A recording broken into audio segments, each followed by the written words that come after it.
The great use of life is to spend it for something that will outlast it. William James.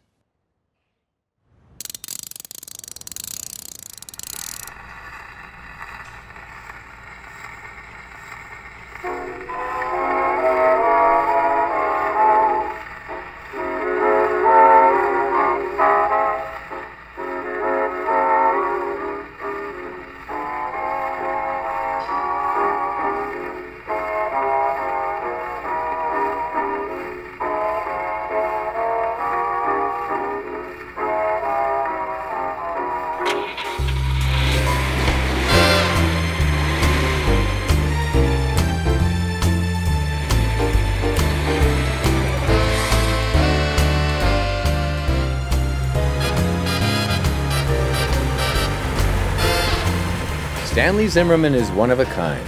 Successful in business, father of 4, married to the same woman for 57 years. His affection for automobiles is on a par with his love for the memories of a life well lived. I actually drove at 12 and had a permit at 13 and a license at 14. I told my mother it was a friend's car I borrowed, and I took her to the store and the brakes failed, and my mother said, "We're going to buy you a car, don't borrow one." They asked me what did I want. I said a 36 Ford 3-window or 36 Ford Roadster. Those are jocks' cars. They went to an auction and bought me a 35 Ford 5-window. That's a nerd's car. The Automobile Driving Museum was founded by Stanley Zimmerman and his friend Earl Rubenstein. One of Stanley's great pleasures is seeing kids of all ages joining casual and dedicated drivers, local residents, and tourists as they walk through and experience his magnificent collection of four-wheel gems. I visited a lot of museums, and in most of those museums, the cars are behind ropes. You can look at them, but you can't get near them. We don't do that. That's not our theory at all. The cars are spread out around the floor of the museum, placed so that you can get right next to them, actually placed so you can open the doors without hitting the car next to them. About 30,000 people, actually more than 30,000 people a year visit our museum. And we encourage people to get in the cars and experience the car in a different way than just looking at it, because I think you have to touch, look, and listen to get a real feeling for something.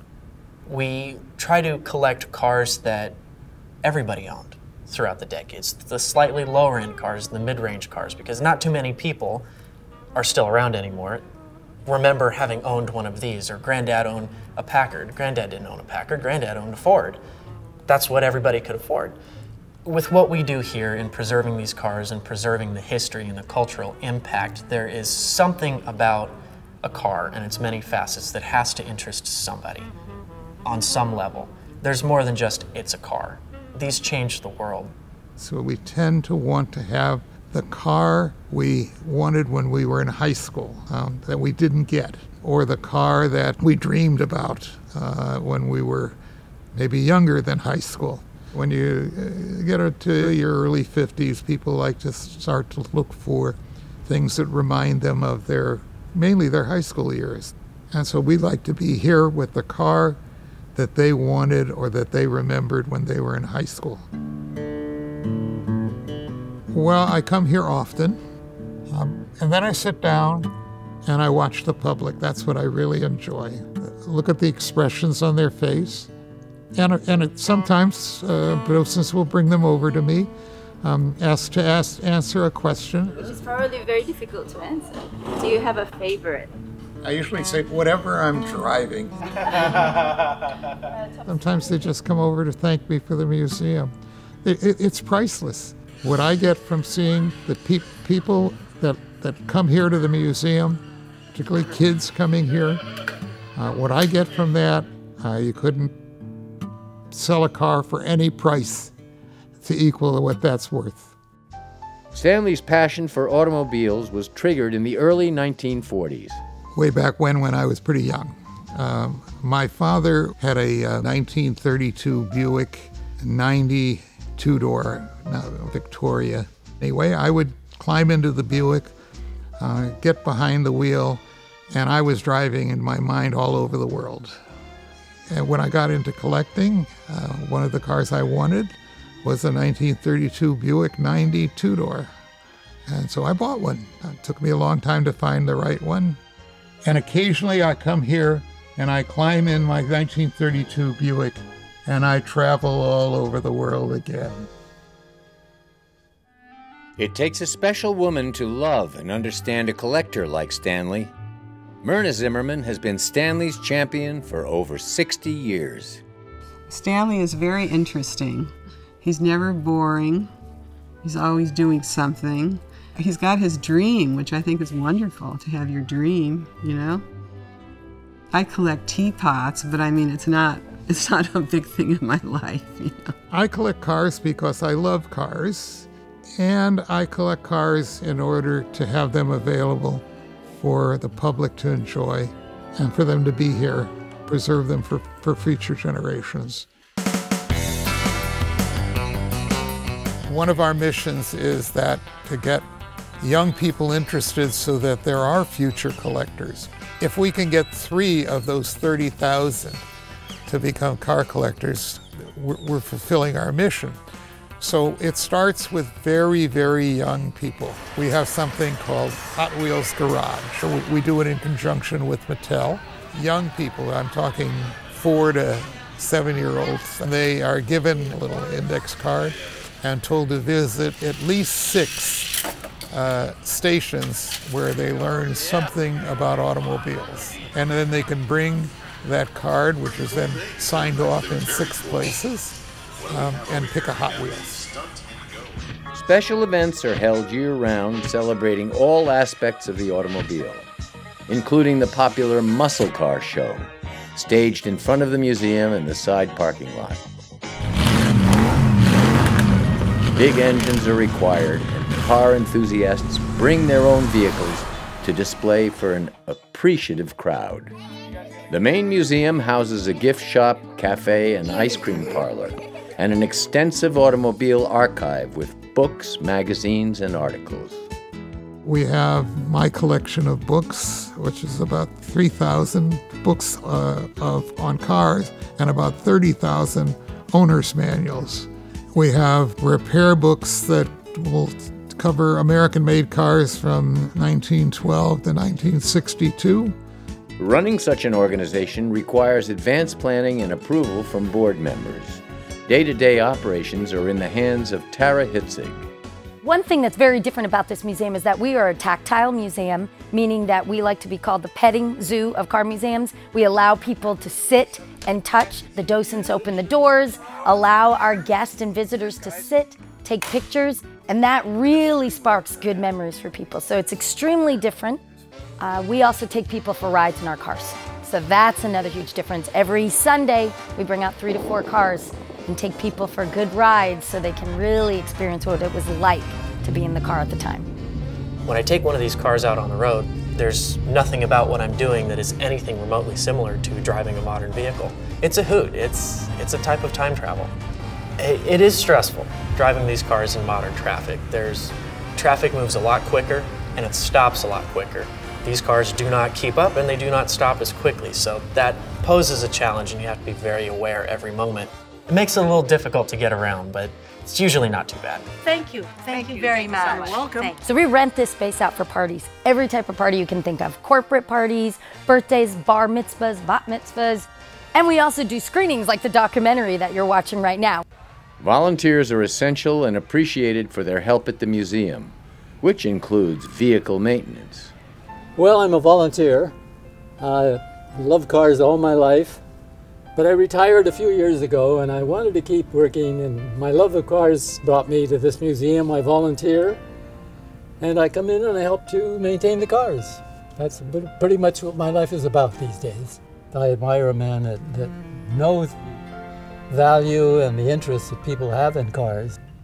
Driving in the Rose Bowl Parade is quite a privilege, really. Well, I have a lot of pride in this car because I did a lot of work on it. 3 months ahead of time and had to go through it, make sure everything was right with it.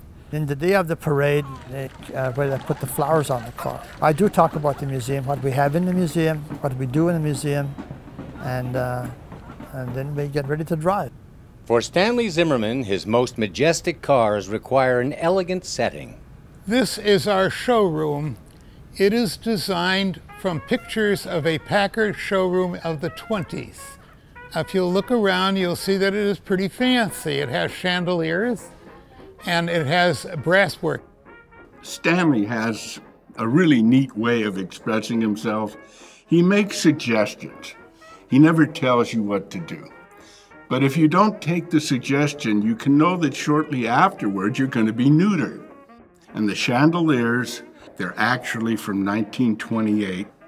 Stanley sees them lit, and he said, I would suggest that you make the center one the same height as the other two.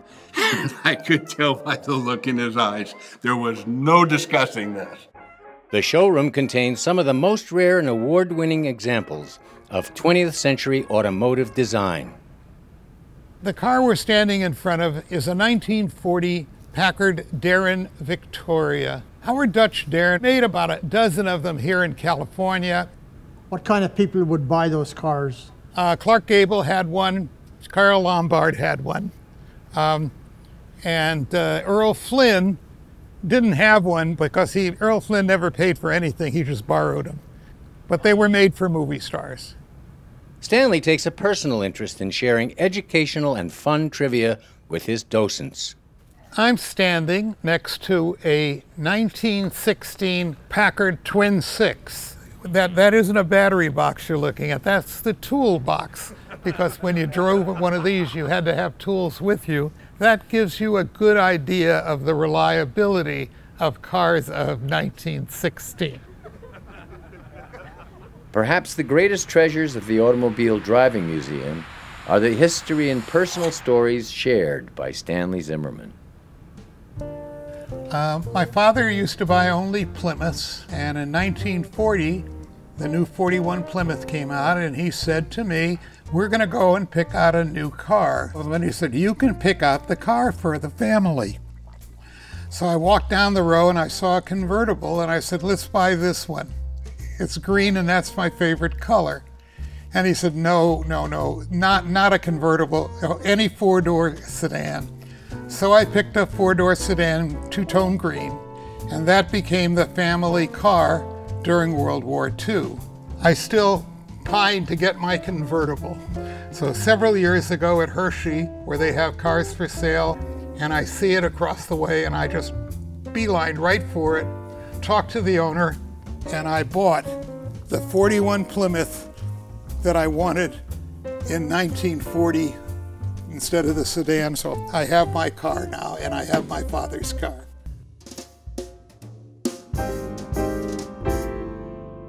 This car was purchased by Howard Hughes from the Packard factory and then brought to Beverly Hills and gave it to his then wife, Jean Peters, for her birthday. I first saw the car at a Studebaker dealer. A few months passed, and I noticed in the Times a misclassified ad saying Packard for sale, low mileage. I've had this car ever since. I've given it to the museum, but until before that, I would drive it maybe one day a year. It currently has 1,700 miles on it. If you'll notice, there are ropes around it. It is the only car in the Automobile Driving Museum that you're not allowed to get in because it's so original.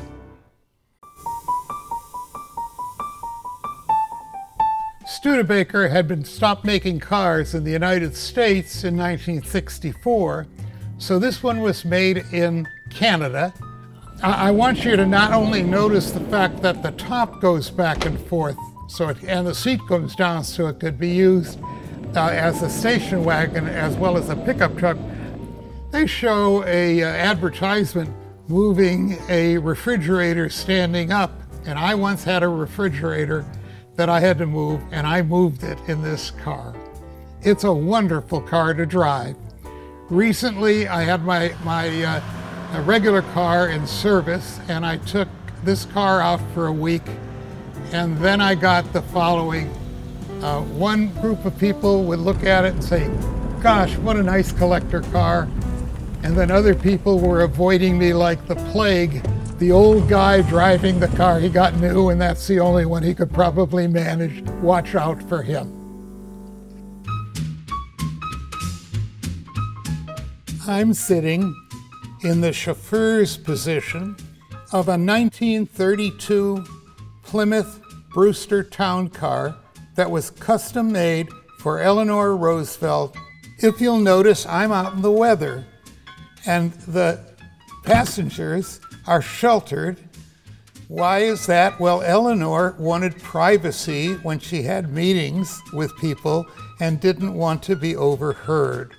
She chose a Plymouth because Franklin Roosevelt was running for president as a Democrat, and Democrats don't ride in Cadillacs and Packards or Lincolns. They ride in Plymouths. This is a 1936 Packard 12 convertible sedan. It's my first collector car.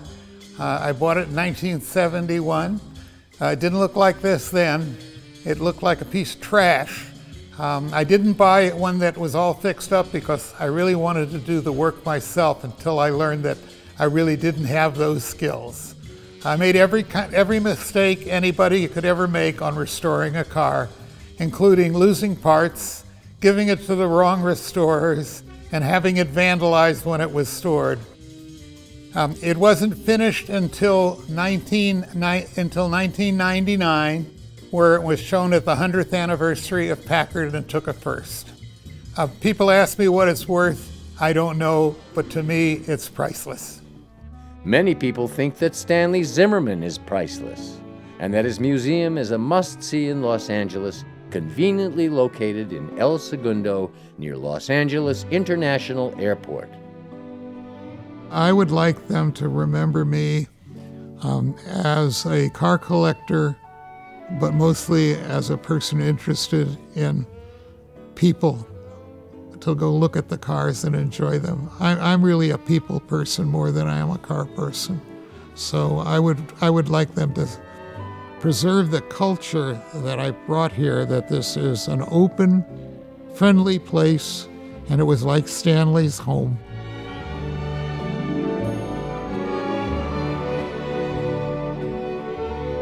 Henry Ford painted all the cars black. You could get a car in any color you want as long as it was black. That was to keep the cost down. However, Packard would paint any car, any color. If you brought them the paint and an extra $25, you could have it in any color you wished. Everybody has a sort of a favorite color, and they tend to want to buy a car in that color. If you want to get somebody to come into your showroom, have a car that has a lot of colors. But what they actually buy will probably be a lot simpler because it's more practical.